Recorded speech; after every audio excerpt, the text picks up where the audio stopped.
Hey guys, how's it going? Welcome to my video. Alright guys, let me tell you guys how I fixed my car the other day. So I was out at the park, did a 1 hour jog, came back to my car, ready to go home, try to start it. It cranked, but it did not turn over. It kept on cranking, but it did not turn over. And I must have tried to crank it at least, I would say like 15 times within the course of me trying to figure it out, what the problem was. All right. So I'm like, okay, what could this situation be, considering I did change the battery up. I changed the battery maybe 2 months ago. It's got a brand new battery. It's not the starter. I know 100% it's not the starter. Obviously, it cranks. The starter cranks the car. It cranks. So I'll rule out the starter. Everything having to do with the starter, ruled out.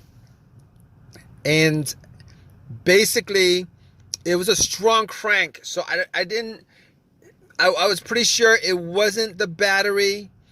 But just in case, I turned on the light. The headlights went out. See how bright they are, and they were pretty bright.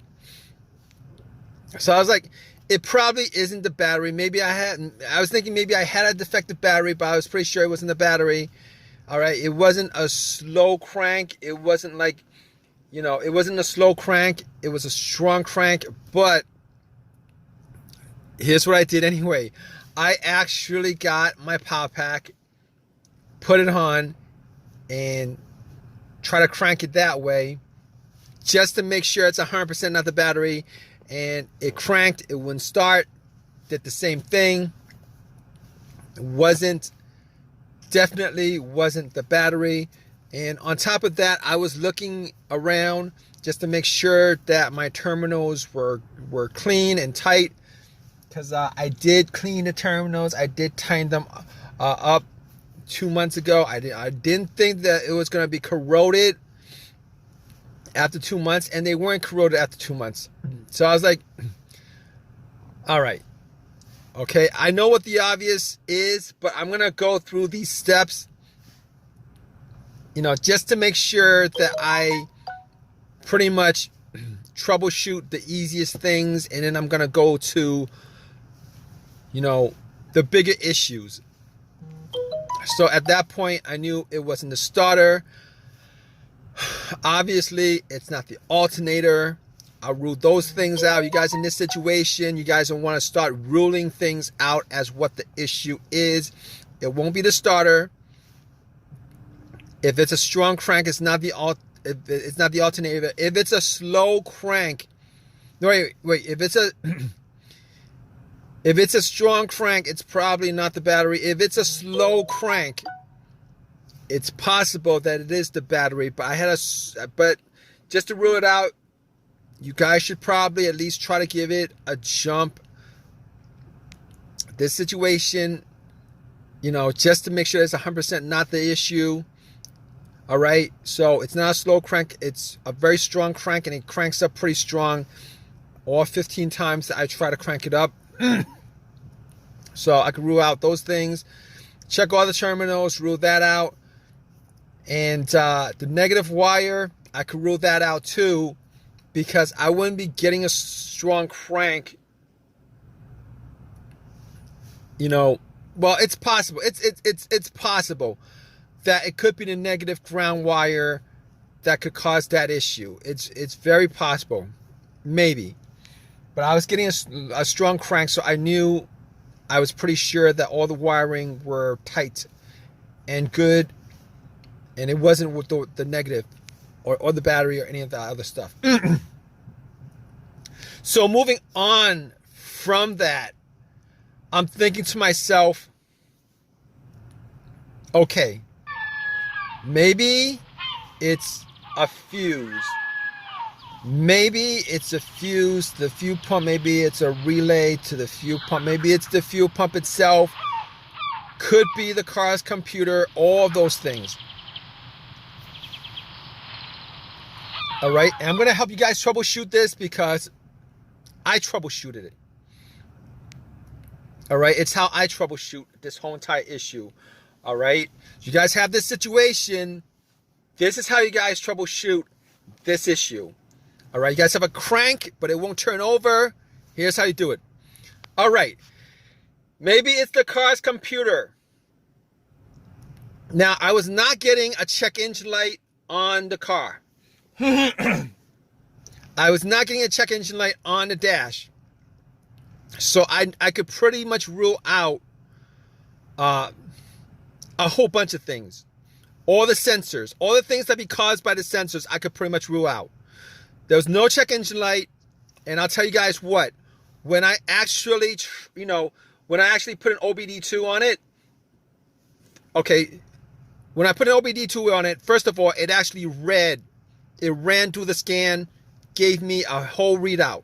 So I knew that it was probably not the car's computer to begin with. That's very important. There are situations where the car's computer has issues communicating with the car itself, whether it's a wiring issue, whether it's a blown fuse issue, a short or whatever.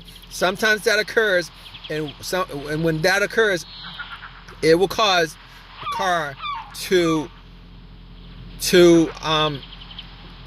crank but not start. All right. And there's a whole host of things I could run down with this, but I could rule out that. All right. And the fact that there was no check engine light on the dash, and then when I read the whole OBD2, there was not a single code that came up. I could rule out anything having to do with the mass airflow sensor, could rule that out. I could rule out the crankshaft, camshaft. I could rule all that out. And I could probably rule out the throttle position sensor on top of that. So if you guys are probably thinking it's probably one of those sensors that's causing it, one of those things that's causing it, if it's not coming up, if you guys don't have a check engine light with this with this crank but no start issue, it's a crank but no start issue, you guys probably rule out all those things that has a sensor connected to it, which is a whole host of things. All right, and this situation pretty much simplifies a whole lot of things as far as troubleshooting this issue is concerned with a crank no start issue. All right, so let's go down from there. All right, now I'll tell you what. All right, I wasn't able to get my car started at the park, so I had to call AAA, had them tow my car to my house so that I could actually do a bunch of tests. I didn't have my tools with me, so I wasn't able to get it started. All right, I assumed that it was a couple of things. So when I got home, I had to pretty much go through all the fuses. All the fuses were good. All right, all the fuses were good. So next up would be the relays. I assume in this situation that it was probably either going to be a fuel issue, like maybe a relay or a fuse connected to the fuel pump that would cause this situation. All right, so I tested out all the fuses. It wasn't that. As far as the relay was concerned, I did swap out the fuel pump relay with another relay, with a similar relay, with the same exact number. So I did swap out one of the relays for the fuel pump relay, and that didn't do anything as far as that situation is concerned. So at that point, I was thinking, all right, I got to figure out whether it was the fuel pump that was causing this situation. All right, definitely was sure it was not the relay. And on top of that, I actually took off the line for, the part of the fuel line just to see whether there was any fuel getting pumped out. There was no fuel pumping out. And on top of that, I actually did not hear the fuel pump prime.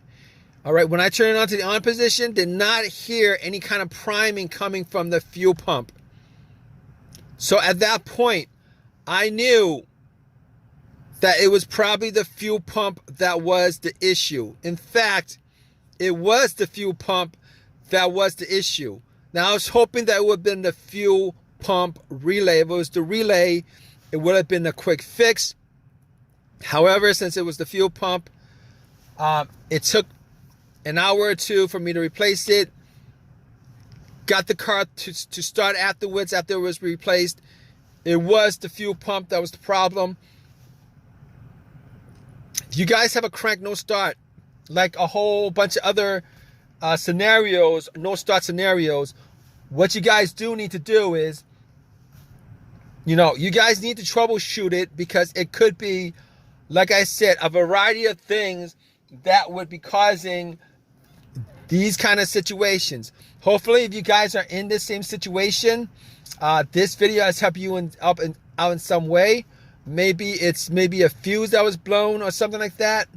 Hopefully, you guys got a simple fix for you. But that was my whole entire the whole entire scenario happened because the fuel pump needed to be replaced.